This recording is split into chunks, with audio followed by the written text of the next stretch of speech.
त्यानुसार ओला, सुका व धोकादायक कचरा संकलन करण्यासाठी 3 कचरा कुंड्या शाळेत ठेवल्या. शाळेत मुलींनी कचऱ्यात याचे महत्त्व समजावून सांगितले.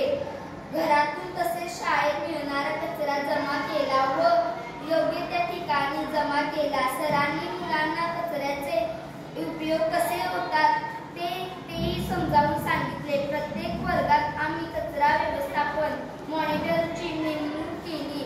ती प्रत्येक वर्गातील मुलींकडून ओला, सुका व धोकादायक कचरा जमा करून घेऊ लागली. शाळेत आम्ही कंपोस्ट खत कसे तयार करतात हे शिकलो. ओला कचरा एकत्र करण्याची जागा ठरवली व आम्ही माती, झाडांची पाने, कागद इत्यादी अनेक प्रकारचा कचरा एकत्र करून कंपोस्ट खत तयार केले. ते खत आम्ही शाळेतील झाडांना दिले.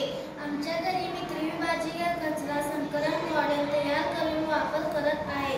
त्यामुळे घरातील सुका कचरा त्यामधील प्लॅस्टिक व धातू विकता येतात. तसेच काही कचऱ्यांचा म्हणजे डबे, बॉटली यांचा पुन्हा वापर करण्यासाठी उपयुक्त ठरत आहे.